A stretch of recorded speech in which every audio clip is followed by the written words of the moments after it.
Hi people and hello my Chili Con Carnage crew, it's Chili here from Live Listen Erased, and after my review on Weezer's final EP from the Seasons album, the winter one, I thought I'd do a little article review here from Spin that was written by Al Shipley, and it's ranking every Weezer album. I thought I'd have a little reaction to it to see what I think in regards to these albums and where they rank, at least in accordance to him. So this is my reaction to the Spin article. Let's dive into this one, eh? So here's the article from Spin, every Weezer album ranked, and we do enjoy a good album ranking, don't we? It always gets people talking, in particular about their favourite bands, where they would rank their albums that they enjoyed. So let's have a look into this one here, and of course it begins off with a little thing here. Beginning their career with the Blue album, of course, coming up to their latest album, Seasons Winter. So, looks like he includes this in the list here, maybe, yes. I would assume so, because it was written only a day ago, 2 days ago as of recording this episode. So, let's begin. Hurley, really? Hurley is going to be at the bottom of the list? I didn't mind Hurley, actually. I think there's some cool tracks on Hurley, but I don't think it is last album material. So I'm just going to quickly have a look over the track list there, because, there were some decent tracks on Hurley that I did enjoy.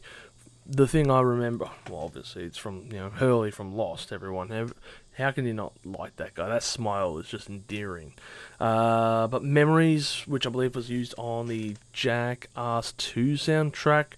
Other tracks like Where's My Sex, Where's My Sex, of course, Ruling Me, Brave New World, I thought, Smart Girls, Viva La Vida, tempers off a bit towards the end there, All My Friends Are Insects, it wasn't a strong album, but being last, to be honest, I think I'll have to go back and listen to it. Maybe I'm thinking about it through some rose-tinted glasses here, or listening to it, I should say, through rose-tinted ears. But, I don't know, I don't think that it deserves the last spot. The Teal album. Okay, we're coming up to something here. So, the Teal album was a bunch of covers, and, I don't know, it just kind of, for me anyway, it was a very forgettable album. I didn't particularly enjoy the album. Yeah, it had that cover of Africa, which a lot of artists have done, but it wasn't a great cover, I didn't think. And a few of the other tracks there were just like, they're there. What do we got here? They had, Sweet Dreams Are Made of These, yeah. Did they? Oh, God, TLC's No Scrubs. Okay. I don't remember that one. Maybe I only heard a few of the singles from the album, and I just looked at it and said, yeah, it's a cover album. I can't be bothered, Weezer doing covers and stuff, sure. I'd say that's probably fair to rank the Teal album where it is. Ratitude is the next one up. Now, this is the one that I see on a lot of lists, or, probably the 2 or 3 lists that I have seen, and it always comes last. And I don't know if I've listened to it, to be honest. I don't think I have. And it's just, I don't know. So, it's one of those albums I haven't listened to much. I've probably heard 1 or 2 tracks. The album cover just seems odd, quaint, what is it, jumping dog in the air. And when it comes to their tracks, I couldn't even think of any of these ones here. In the late 2000s, it became common for big rock bands such as Coldplay or Fall Out Boy to work with pop and rap hitmakers in a bid to continue commercial relevance, of course. Yeah, of course. That's just the way that is, especially when you're writing pop music like Weezer does. And yes, they do write pop music, people. So, yes, on Ratitude, Kumo teams with Dr. Luke. Who? Dr. Luke on I'm Your Daddy. And Lil Wayne, far out. Jermaine Dupri, I believe, I can't think of the name of him, but I know he worked with Santana, Jermaine Dupri, on Supernatural record. I can't think of the name of the band that he was with, but anyway, Can't Stop Partying, I think, was the main track, and I can't recall it. I don't think I recall anything from Ratitude. I don't really, I was definitely listening to other albums besides Ratitude around this time when it came to Weezer. So we go down. Weezer's The Red Album, and that's a blow for me. I like the Red Album, actually. I think the Red Album's really quite good. So, yeah, very poppy and polished and to a certain crowd, I guess, but I still enjoy the hell out of it. Let's see, the Red Album marked the beginning of a more experimental, anything-goes era for Weezer, perhaps best signified by the unflattering mustache Kumo started sporting in 2008. Yeah, that mustache was a bit weird. Alright, so yes, all 4 members of the band started writing songs and singing lead. Awesome. Unfortunately, Brian Bell, Patrick Wilson, and Scott Schreiner's songs were all a bit bland. So, yeah, look, I mean, Rivers is definitely the strong person when it comes to songwriting. There's a reason for that, but yeah, okay, so what else did we have here? There was The Greatest Man Who Ever Lived, variations on a Shaker hymn, a 6-minute epic with 11 verses that shift through hip hop, and I love that track. The Greatest Man That Ever Lived. Yeah, it was kind of a call to arms kind of track, I suppose. It had a great flow to it. I really defend that track, and I remember, singing that song to Doz or something. Like I sung a line or something, and Doz was hearing it. It's like, what the crap is that? And I'm like, man, don't knock it. It's a great track. It's a great track. If you like it. Well, if you like it, you do. Then if you don't, shove off, I guess. Wasn't that a variation of one of the lyrics from that? I can't remember now. But you don't like it, you love it. Yeah, that's it. So yes, look, he hates it. I thoroughly enjoyed it, however, when it came to it. And I'm just quickly ducking over to the Red Album here.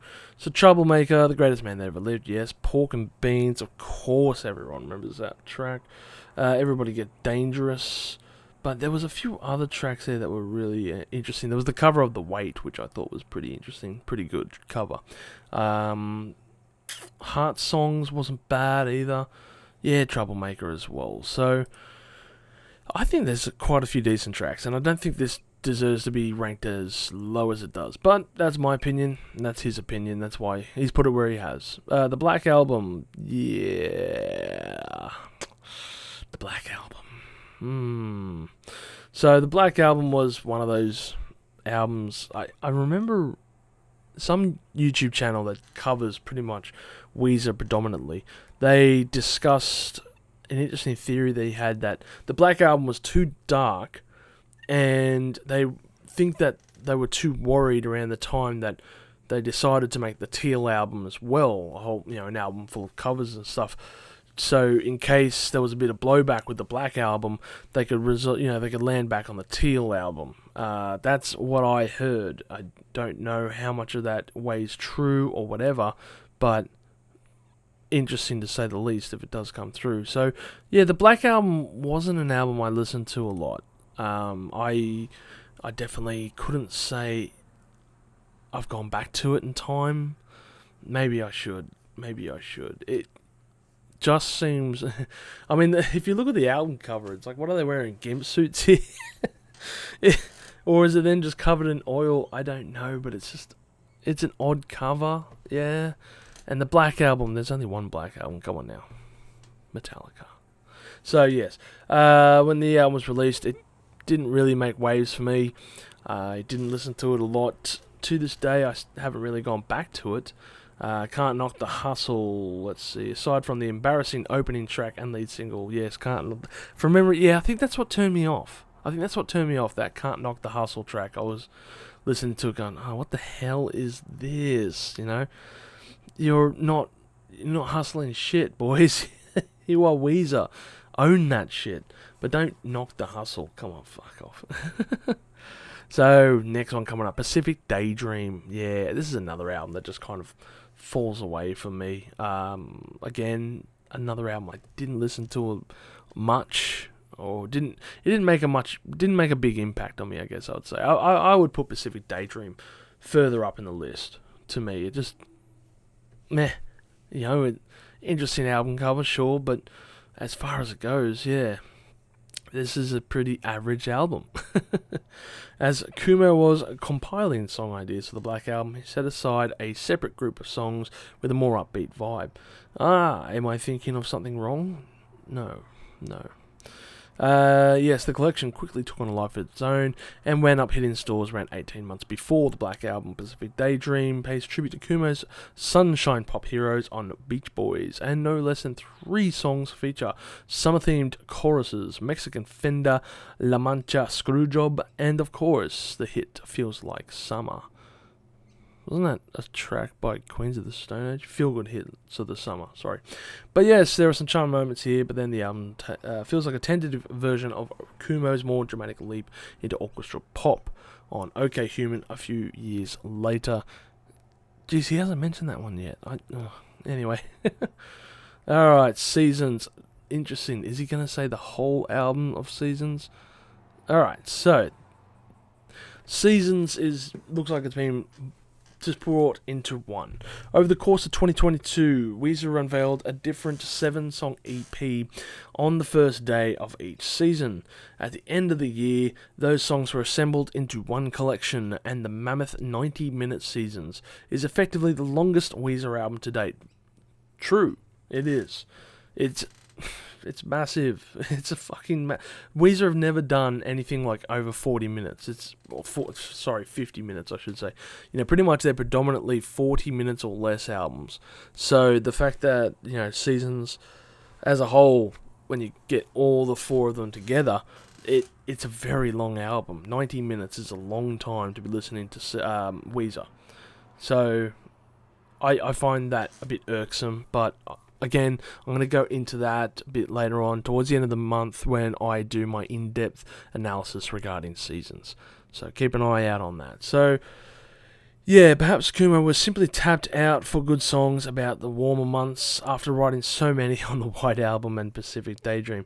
Instead, the synth-heavy arrangements and darker lyrics of Seasons Autumn break some refreshing new ground for Weezer.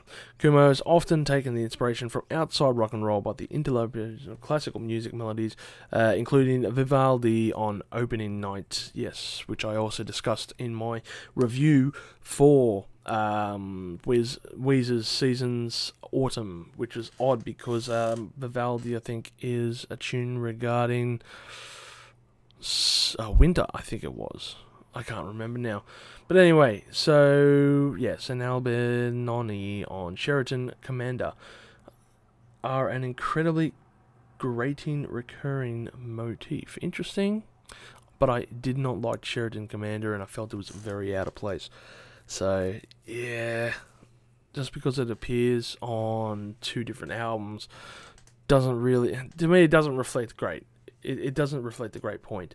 Yes, you can have a recurring motif, but it's got to work well with the rest of the songs on the album. Otherwise, it just is very disjointed. And, in particular, there's a lot of themes that Rivers does on this album that just kind of go nowhere. But again, I'll discuss this later on. So, where would I put Seasons? I don't know. Maybe lower in the list, to be honest. Or maybe here, actually. It's got some good tracks, but it's got some pretty crap tracks as well. It's purely a numbers game. There are 28 songs, and if you got 20, pretty much essentially it's 3 Weezer albums. Weezer albums almost 10 tracks each. If you throw, it's a numbers game. If you throw 28 tracks at someone, some of them are going to stick. And that's kind of how I feel Weezer have done it here. If we release 28 tracks, some of them are going to hit the wall and stick. And Seasons did that. There were some tracks there that stuck, for me anyway, but there were just some that, a lot of them I should say, that just fell away into nothingness. I don't know. Maybe time will tell when it comes to the Seasons albums. Will I come back to them? I don't know. I haven't really gone back to it yet, so maybe that's a telltale sign. So, number 10, Weezer's The White Album. Interesting. Not a bad album, actually, but yeah, Jake Sinclair grew up as a Weezer fan and even sang in a tribute band called Wannabeezer. What Wannabeezer? That's an interesting that's an interesting name for a tribute band. As such, it's no surprise that the album evokes the '90s Weezers. Yeah, obviously. So if you're playing if you're a tribute band and you're producing music for the band that you were a tribute for, you would want to get them to sound more like their back, in their early days, of course. So I think that's why Weezer's White Album worked so well. There's a bit of more of a callbacks, stripping it back and stuff like that. So they did well in the White Album. I've got to go back and listen to it. I loved that one when it came out. LA Girls and stuff like that. Great tracks from there. So yeah, the White Album's a pretty solid album, and yeah, I feel that's a fair place for it, especially for what's going to be coming up here. But yes. Death to False Metal. Interesting that it's got a high spot like this. So Kumo keeps a legendary, vast and detailed catalogue of his unreleased songs. And it'd be interesting, if they were to release, B-sides, or I guess you could probably call them W-sides, But yeah, like, he's kind of like, it reminds me of Neil Young. Obviously the guy's just writing, and like Neil Young, releasing now anyway, a lot of his back catalogue, and we've seen a lot of great stuff coming out. Death to False Metal had some pretty interesting tracks, in particular because it was probably written over a number of years. So that came, when the album was released, it's essentially a B-sides material, to a degree. So yeah, it's almost fair to call this a B-sides album, because all this is like unreleased songs that were recorded over the years, and eventually we worked on them and made them into Death to False Metal. So it's not a bad album. It's got some very interesting tracks. I would rate it lower though. I didn't find a lot of it interesting. It's a bit bland at parts, but anyway, I guess that's where he wants to rate it. Yes, Everything Will Be Alright in the End. I love this album. Incredible album. It's such a weird album cover as well. Just look at this album cover. What the hell is that? Oh dear. I don't know what it is, but it's interesting. It always gets me when I'm looking at it. So yeah, the Rick... I can't even pronounce that name. Rick Ocasek, I guess. Greatest triumphs as a producer outside of his own band, The Cars, have been with Weezer, including the Platinum Blue album, Green album, and blah blah blah. So he returned to produce his third and final Weezer album a few years before his death in 2019. But Everything Will Be Alright in the End doesn't feel like an exercise in nostalgia. No, it doesn't. It does not feel like nostalgia tripping. It shows, to me anyway, it shows some pretty interesting evolution within the band. It's like 1 foot firmly in the past, but 1 foot firmly in the future. They wrote some pretty interesting tracks on here. Indeed, the 3 tracks that close the LP, dubbed the Futurescape Trilogy, are the band's best attempts at prog epic. Yeah, that's I love that ending. A couple of tracks there, which I'm going to have to load up now. Everything Will Be Alright. You'll probably see it on the screen here. So, yeah, The Wasteland, Anonymous, Return to Ithaca. Anyway, those tracks, I should say, absolutely incredible. I love the way that it closes it, and yeah, it's very true. It's the closest that they will get to being a prog, sound. So yeah, it's got some great tracks here. Of course, Back to the Shack, yeah. The eye-rolling, dissing Disco and American Idol. Cleopatra feels overstuffed with instrumental twists and turns. Yeah, that's true. But at the end of the day, eulogy for a rock band, Back to the Shack. I feel like The British Are Coming is one of the most what am I trying to say? It's one of the most undervalued tracks from the Weezer's catalogue. It's a great track, the way it builds up in its movements, and in all fairness, that's a fairly proggy kind of sound to it. It's got its movement 1, movement 2, movement 3 almost, we're all within like a 4 or 5 minute track or something like that. So yeah, Everything Will Be Alright in the End. It's got to be up there. I'd probably rate it a bit higher, to be honest, but anyway. Van Weezer. Ooh, interesting. Yeah, that was actually not a bad album, I guess. I haven't gone back to it in time. It did produce an interesting sound with the band. You know, they're trying to live out their more 70s and 80s rock sound with Kiss, Aerosmith, as mentioned here, and of course, Van Halen. So there's some really cool tracks that they're kind of just angling more at that 70s and 80s rock sound, and it feels really right when they did that album. You know, there were some really cool tracks there. So yeah, fantastic album. I think I'm going to have to go back and listen to it after this review. After this, I should say. So yeah, Van Weezer, definitely up there in regards to the albums that it's ranked. The Green Album. I love the Green Album. It's so good. It's so wholesome, I guess you could say.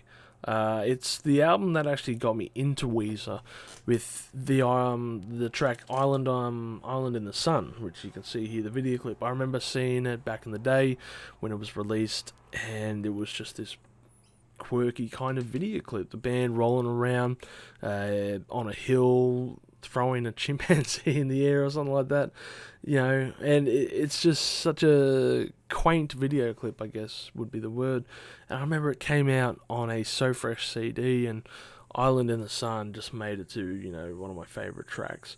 So finally got around to getting the Green Album, and there are some absolutely great tracks. I mean, it's, yeah, like I said, it's only a 28-minute album. It's a short album. It's an easy listen, you know, with tracks like Hash Pipe as well, Don't Let Go. Yeah, absolutely incredible songs here. Sorry, I just have to go. Where are we? The Green Album. Yes, Photograph, Hash Pipe, Island in the Sun, Crab. Yes, Small, Simple Pages. Just all these fantastic, simple tracks at like 2 minutes long.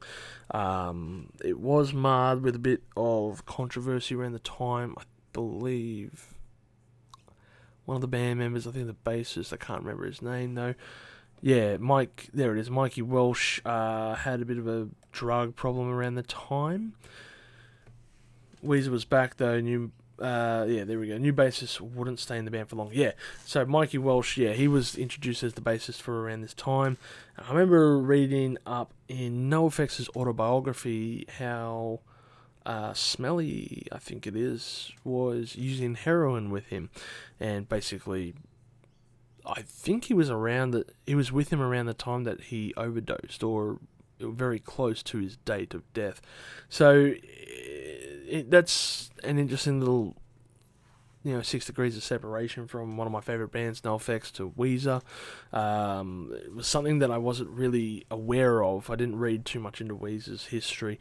Yeah, unfortunately, Mike Walsh, you know, rock in peace, brother, but tormented history, I guess, in regards to it. But the Green Album is just one of the greatest. I would probably rate it higher, to be honest. I've got to go. I want to hear that. Maladroit. I don't like this album. Not massively. I don't. It's a good album, but I'm not a huge fan on it. So yeah, they evoke the sound of its debut album on the Green Album, but by following up with a self-produced album that sold a lot less. Maladroit was something of an echo of Pinkerton. Yeah, okay, that's an interesting way to put it, you know. Even if it's largely brighter and less emotionally charged than the band's reviews. So for more album, yeah.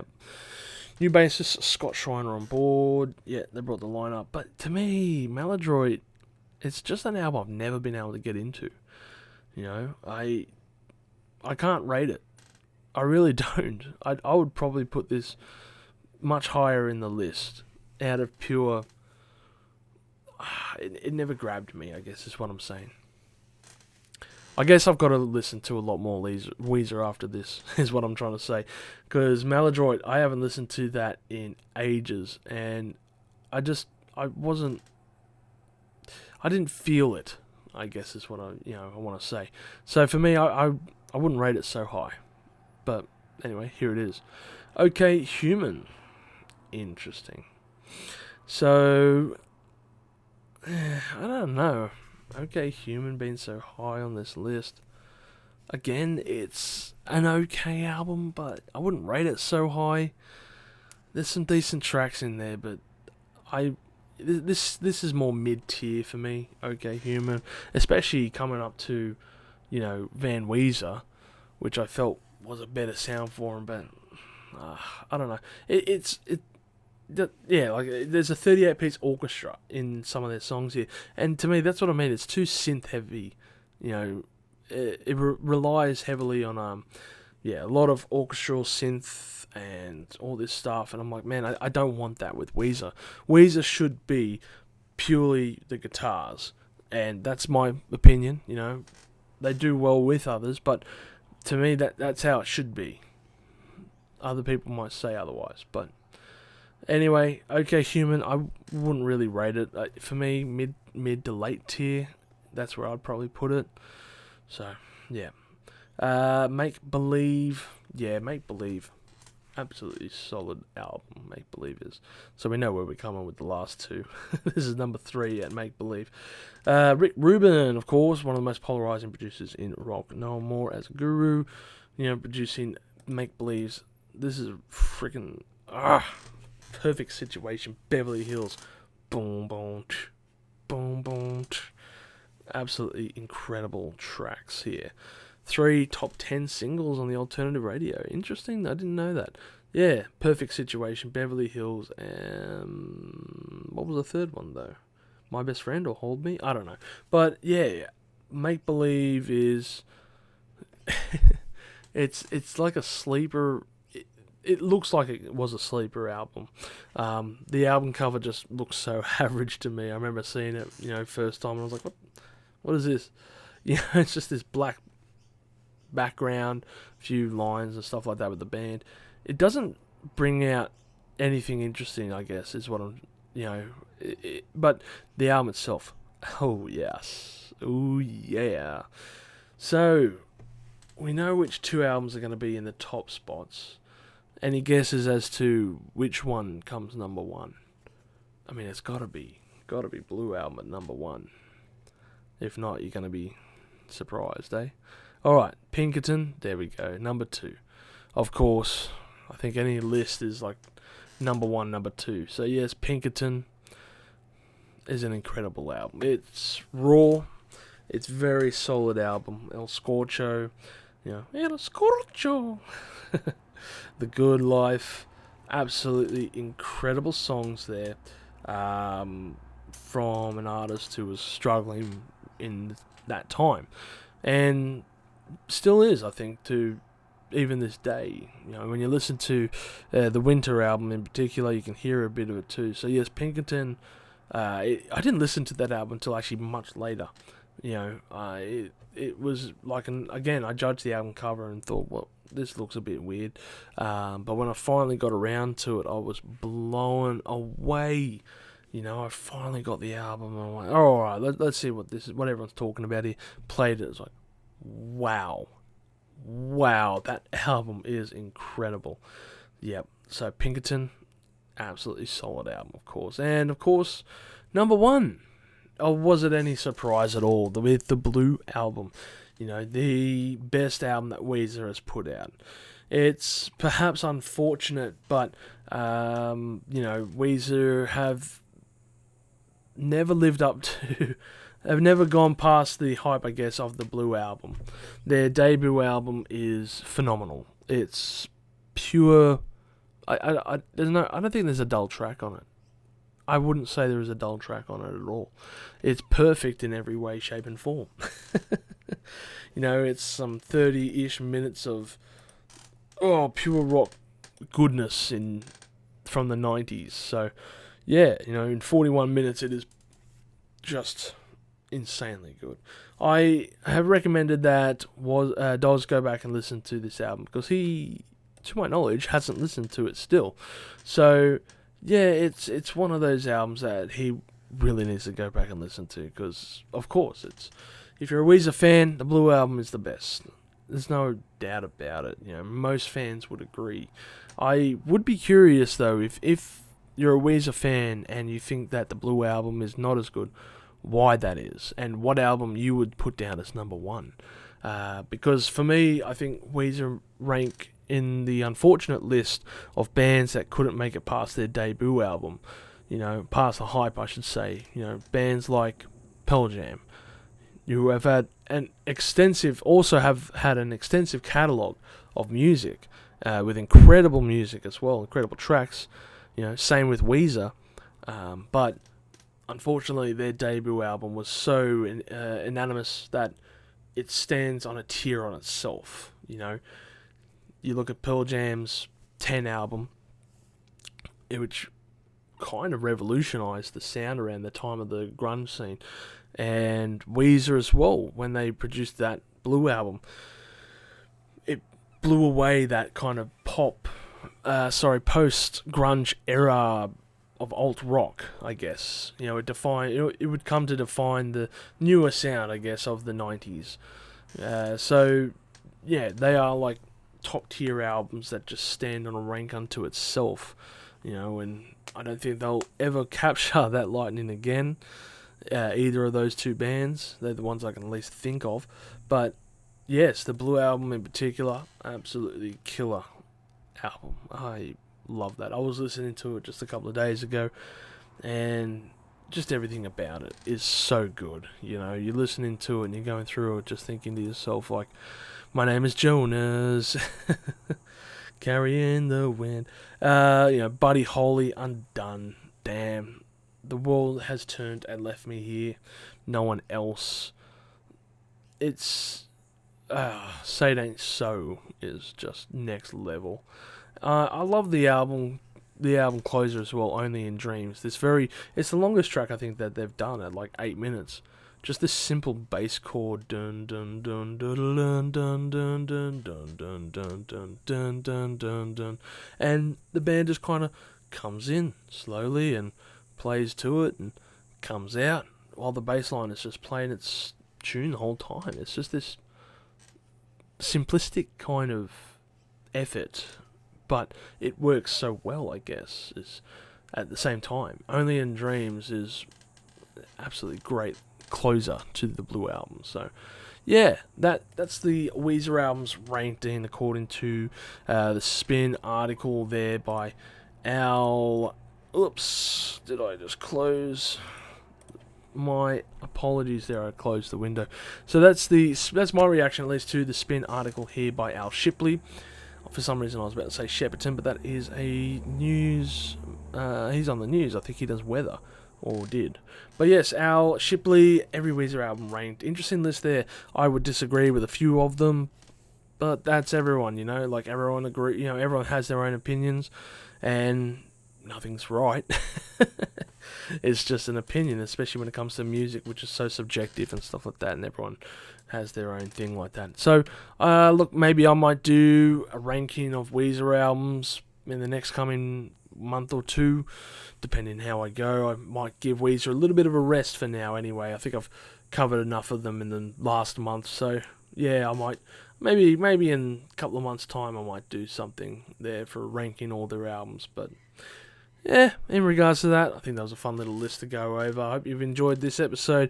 Also, don't forget to consider giving us a like if you have enjoyed this video. And we are also a small channel, so every sub counts for us. And thank you very much if you do hit that sub button, because we have more material that comes out every week, and we do live as well. We do live recordings every Friday for all kinds of music related material, for news. We're coming into interviews as well, and all that kind of fun stuff. So, reach out to me on Instagram, follow us there. We also have a Discord, which we like to chat and stuff regards to music. Make sure you jump in on that one there as well. So everyone out there, I hope you have a great day. I hope you've enjoyed this video, and as always, stay spicy. Thank you for tuning in to this episode of Live Listen Erased. And if you have enjoyed this episode, make sure you share it with all your friends. Don't forget to subscribe to our Chili Con Carnage crew so you can get notified for all the future videos that we put out, as we put out videos every Friday. Also, we are on Discord, Facebook, Instagram, and Twitter over at Live Listen Erased, so make sure to tune in over there. And don't forget to like this video so that our manager can stay very happy.